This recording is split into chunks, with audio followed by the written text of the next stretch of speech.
ఏదో కూటమికి అంతా ఆయనే అధిపతి అయినట్టు ఈరోజు ఆయన మాటలు చూస్తే, విధానం చూస్తే, మాట్లాడే పద్ధతి చూస్తే ఈరోజు నేను ఒక స్టేట్మెంట్ ఇచ్చాడు ఆదినారాయణ రెడ్డి గారు. ఏమని ఇస్తారు? ఈరోజు ఏదో జగన్మోహన్ రెడ్డి గారిని ఇంకా శాశ్వతంగా రాజకీయాల్లో లేకుండా చేస్తాను అని చెప్పి మాట్లాడుతూ ఉన్నాడు. ఈరోజు ఆయన చేతుల్లో ఏదో ఉన్నట్టు, ఆయన ఏదో గొప్ప మహానాయకుడు అయినట్టు. ఈరోజు జగన్మోహన్ రెడ్డి గారి భిక్షతో ఆ రోజు వైఎస్ఆర్సీపీ పార్టీ సింబల్ మీద గెలిచి తెలుగుదేశం పార్టీలోకి పోయి మంత్రి దొడ్డిదారిన పోయి ఏమాత్రం కూడా రాజకీయ విలువలు పాటించకుండా కేవలం స్వార్థంతో, అక్రమార్జనతో ఆ రోజు తెలుగుదేశం పార్టీలో చేరి మంత్రి పదవి పొందినాడు. ఆయన ఎమ్మెల్యే కాగలిగిన మంత్రి అయినా వైఎస్ కుటుంబం పెట్టిన భిక్ష ఆయన.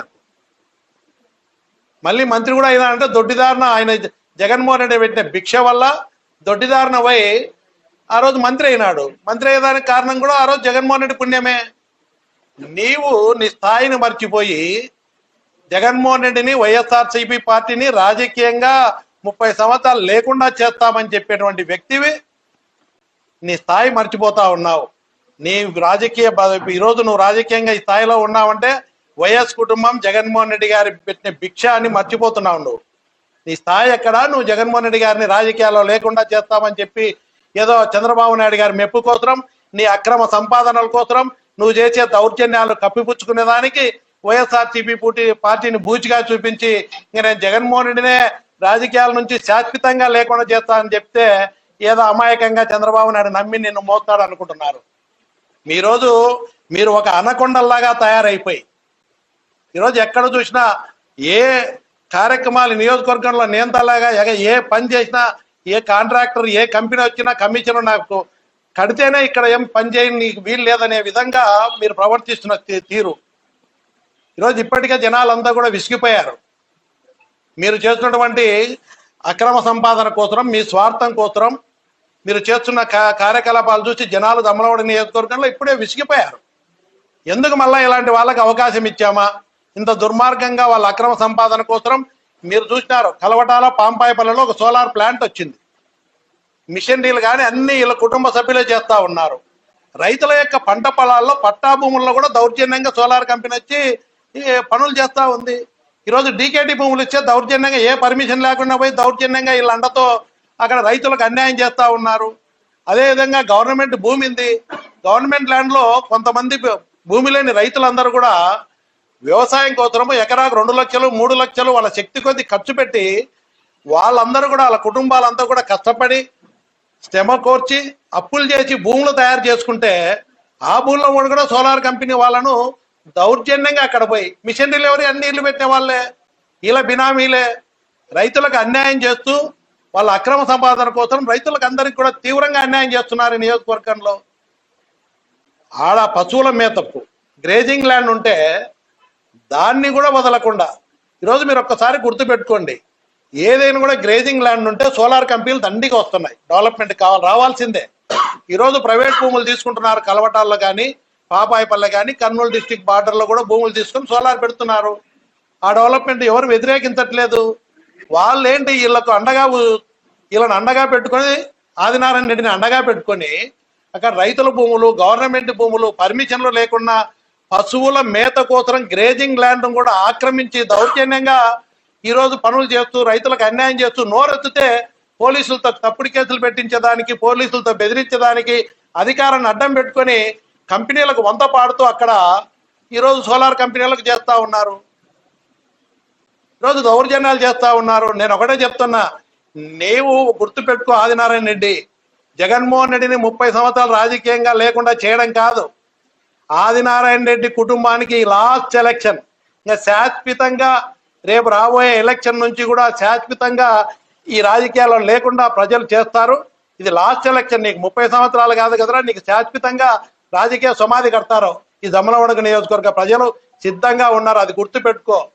నువ్వు అధికారం చేపట్టి రాష్ట్రానికి ముఖ్యమంత్రి, ఏదో కూటమికి అంతా ఆయనే అధిపతి అయినట్టు ఈరోజు ఆయన మాటలు చూస్తే, విధానం చూస్తే, మాట్లాడే పద్ధతి చూస్తే ఈరోజు నేను ఒక స్టేట్మెంట్ ఇచ్చాడు ఆదినారాయణ రెడ్డి గారు.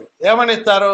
ఈరోజు ఏదో జగన్మోహన్ రెడ్డి గారిని ఇంకా శాశ్వతంగా రాజకీయాల్లో లేకుండా చేస్తాను అని చెప్పి మాట్లాడుతూ ఉన్నాడు. ఈరోజు ఆయన చేతుల్లో ఏదో ఉన్నట్టు, ఆయన ఏదో గొప్ప మహానాయకుడు అయినట్టు. ఈరోజు జగన్మోహన్ రెడ్డి గారి భిక్షతో ఆ రోజు వైఎస్ఆర్సీపీ పార్టీ సింబల్ మీద గెలిచి తెలుగుదేశం పార్టీలోకి పోయి మంత్రి దొడ్డిదారిన పోయి ఏమాత్రం కూడా రాజకీయ విలువలు పాటించకుండా కేవలం స్వార్థంతో అక్రమార్జనతో ఆ రోజు తెలుగుదేశం పార్టీలో చేరి మంత్రి పదవి పొందినాడు. ఆయన ఎమ్మెల్యే కాగలిగిన మంత్రి అయినా వైఎస్ కుటుంబం పెట్టిన భిక్ష ఆయన. మళ్ళీ మంత్రి కూడా అయినా అంటే దొడ్డిదారిన ఆయన జగన్మోహన్ రెడ్డి పెట్టిన భిక్ష వల్ల దొడ్డిదారిన పోయి ఆ రోజు మంత్రి అయినాడు. మంత్రి అయ్యేదానికి కారణం కూడా ఆ రోజు జగన్మోహన్ రెడ్డి పుణ్యమే. నీవు నీ స్థాయిని మర్చిపోయి జగన్మోహన్ రెడ్డిని వైఎస్ఆర్సీపీ పార్టీని రాజకీయంగా 30 సంవత్సరాలు లేకుండా చేస్తామని చెప్పేటువంటి వ్యక్తివి నీ స్థాయి మర్చిపోతా ఉన్నావు. నీ రాజకీయ ఈరోజు నువ్వు రాజకీయంగా ఈ స్థాయిలో ఉన్నావంటే వైఎస్ కుటుంబం జగన్మోహన్ రెడ్డి గారి పెట్టిన భిక్ష అని మర్చిపోతున్నావు. నువ్వు నీ స్థాయి ఎక్కడా? నువ్వు జగన్మోహన్ రెడ్డి గారిని రాజకీయాల్లో లేకుండా చేస్తామని చెప్పి ఏదో చంద్రబాబు నాయుడు గారి మెప్పు కోసరం, నీ అక్రమ సంపాదనల కోసరం, నువ్వు చేసే దౌర్జన్యాలు కప్పిపుచ్చుకునే దానికి వైఎస్ఆర్సీపీ పార్టీని బూచిగా చూపించి ఇంక నేను జగన్మోహన్ రెడ్డినే రాజకీయాల నుంచి శాశ్వతంగా లేకుండా చేస్తా అని చెప్తే ఏదో అమాయకంగా చంద్రబాబు నాయుడు నమ్మి నిన్ను మోస్తాడు అనుకుంటున్నారు. మీరు ఒక అనకొండల్లాగా తయారైపోయి ఈరోజు ఎక్కడ చూసినా ఏ కార్యక్రమాలు నియోజకవర్గంలో నియంతలాగా ఏ పని చేసినా, ఏ కాంట్రాక్టర్ ఏ కంపెనీ వచ్చినా కమిషన్ నాకు కడితేనే ఇక్కడ ఏం పని చేయని నీకు వీలు లేదనే విధంగా మీరు ప్రవర్తిస్తున్న తీరు ఈరోజు ఇప్పటికే జనాలంతా కూడా విసిగిపోయారు. మీరు చేస్తున్నటువంటి అక్రమ సంపాదన కోసరం, మీ స్వార్థం కోసరం మీరు చేస్తున్న కార్యకలాపాలు చూసి జనాలు దమ్మలవాడి నియోజకవర్గంలో ఇప్పుడే విసిగిపోయారు. ఎందుకు మళ్ళీ ఇలాంటి వాళ్ళకి అవకాశం ఇచ్చామా? ఇంత దుర్మార్గంగా వాళ్ళ అక్రమ సంపాదన కోసరం మీరు చూసినారు. కలవటాల పాంపాయపల్లిలో ఒక సోలార్ ప్లాంట్ వచ్చింది. మిషనరీలు కానీ అన్ని వీళ్ళ కుటుంబ సభ్యులే చేస్తూ ఉన్నారు. రైతుల యొక్క పంట పొలాల్లో పట్టా భూముల్లో కూడా దౌర్జన్యంగా సోలార్ కంపెనీ వచ్చి పనులు చేస్తూ ఉంది. ఈరోజు డీకేటీ భూములు ఇచ్చే దౌర్జన్యంగా ఏ పర్మిషన్ లేకుండా పోయి దౌర్జన్యంగా వీళ్ళ అండతో అక్కడ రైతులకు అన్యాయం చేస్తూ ఉన్నారు. అదేవిధంగా గవర్నమెంట్ భూమి ఉంది.